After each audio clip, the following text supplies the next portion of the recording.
If you answer yes to even one of these four questions, your Social Security check could shrink starting this month, and most people watching right now have absolutely no idea any of these rules even exist.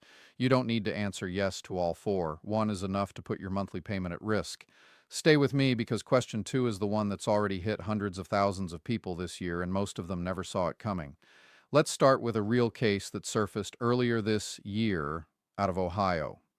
Kara Kendall lives in Miami Township, Ohio. She received a Social Security overpayment notice tied to her disability benefits demanding she pay back more than $17,000. She told a local news investigative team that she went into full panic when the letter arrived in her mailbox. When asked if she had ever figured out what actually caused the overpayment, she said no. The Social Security Administration never explained it to her. They just sent the bill and they expected her to deal with it. That case was reported by an investigative news team in Ohio, and it is one of thousands like it that surfaced after the SSA's overpayment policy changed not once, not twice, but multiple times over the past 2 years. Kara didn't do anything wrong.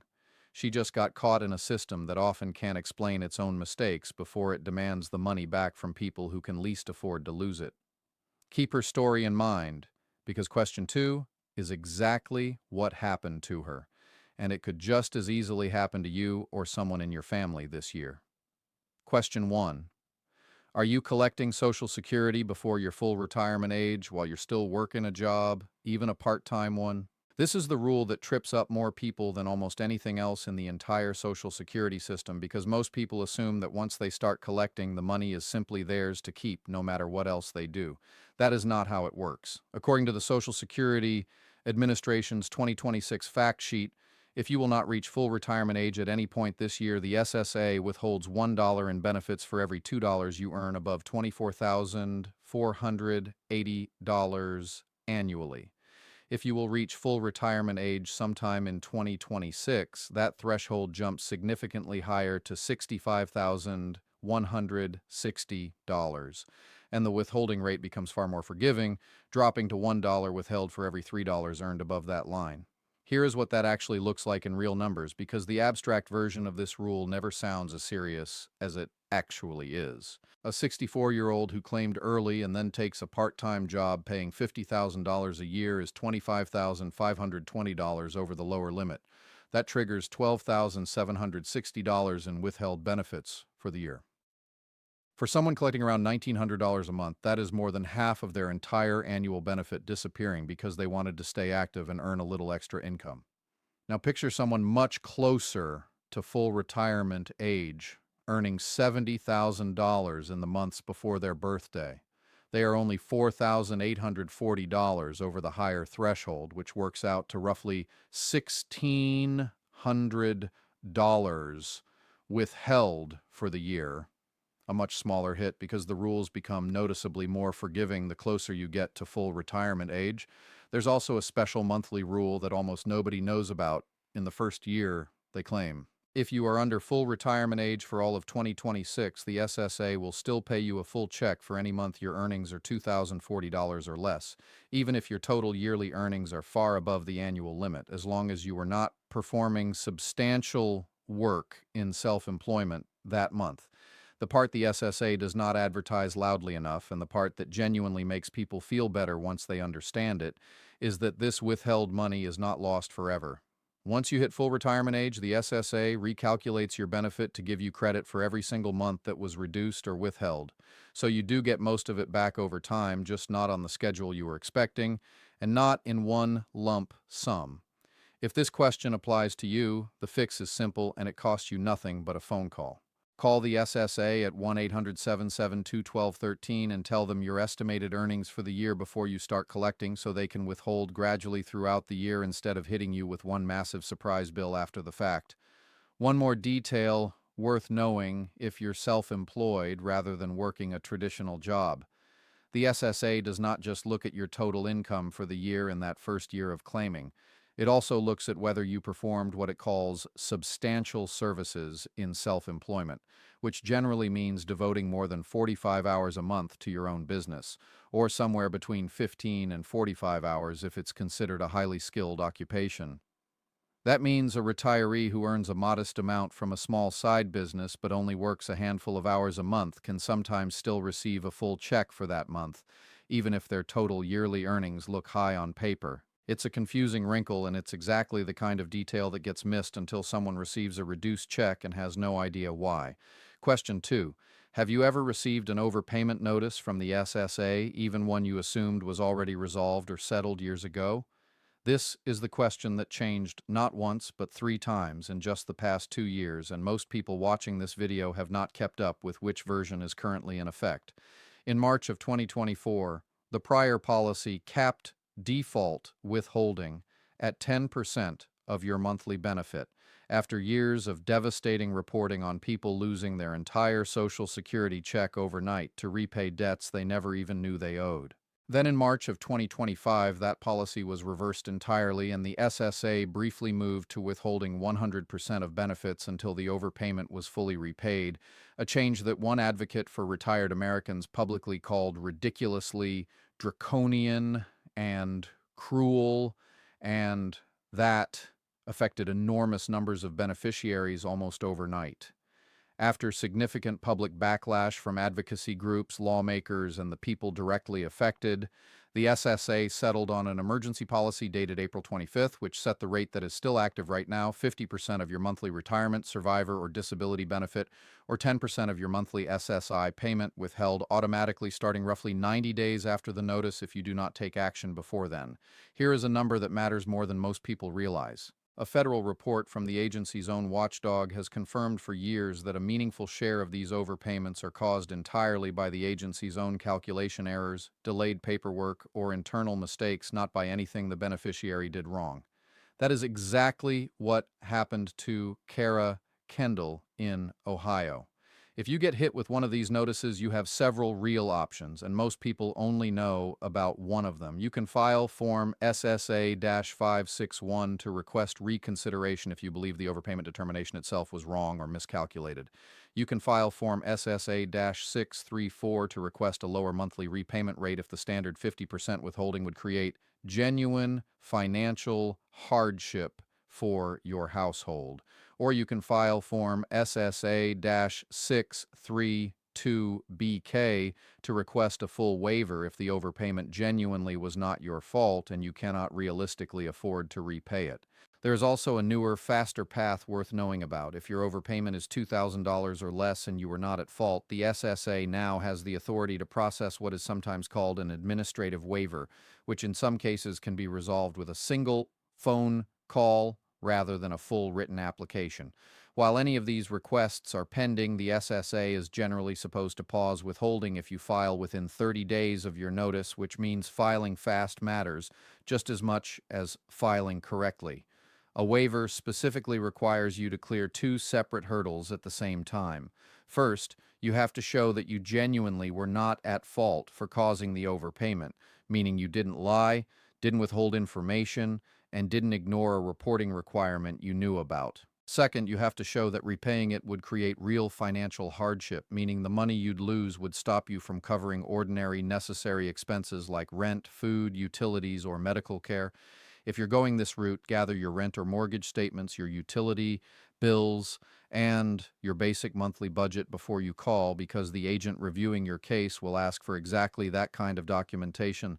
This channel exists to track exactly these kinds of changes the week they happen, because these rules move faster than most people can keep up with on their own. If that's useful to you, subscribe now so you don't miss the next update, and let's keep going, because the next question affects almost nobody you'd expect, and it has nothing to do with working or with an old SSA mistake. Question 3. Do you have more than $2,000 in countable resources as an individual or $3,000 as a couple while you're receiving supplemental security income?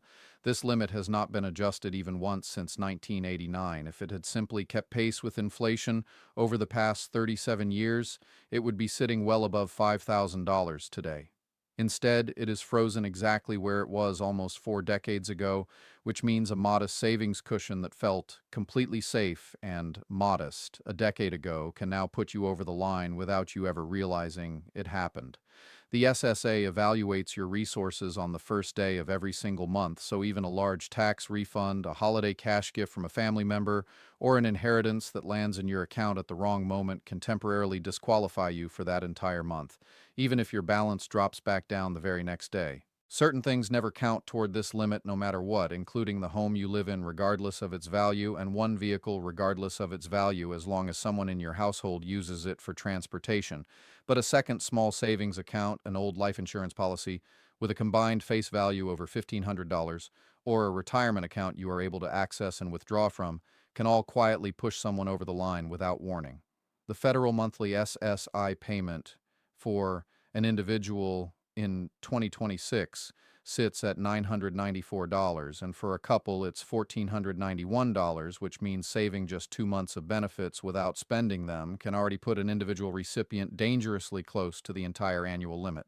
If you're trying to save beyond that frozen $2,000 ceiling without losing your SSI eligibility, there is a completely legitimate tool built specifically for this problem called an ABLE account.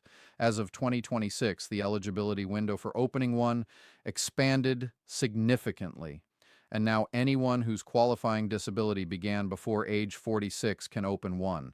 A major change from the previous cutoff of 26 that locked out millions of people who became disabled later in life. The first $100,000 held inside that account is completely excluded from the SSI resource count, and you're currently allowed to contribute up to $20,000 per year into it. That makes it one of the only fully legal ways to build real, meaningful savings while still staying eligible for the benefit you depend on every month. There is also growing momentum in Congress right now to raise these frozen limits permanently through bipartisan legislation that would push the individual cap to $10,000 and the couple cap to $20,000 with future adjustments tied to inflation. But as of right now, nothing has been signed into law, and the old 1989 numbers remain the rule you have to live by today. It's also worth understanding exactly what counts as a resource in the SSA's eyes, because the definition is broader than most people expect. Cash on hand, money sitting in checking or savings accounts, stocks, bonds, and any real property you own beyond the home you actually live in all count toward that frozen limit. A short list of things never count against you no matter what, including household goods and personal effects like your wedding ring, burial funds up to $1,500 set aside specifically for that purpose, and property you genuinely need for self-support, like tools or equipment tied directly to your job.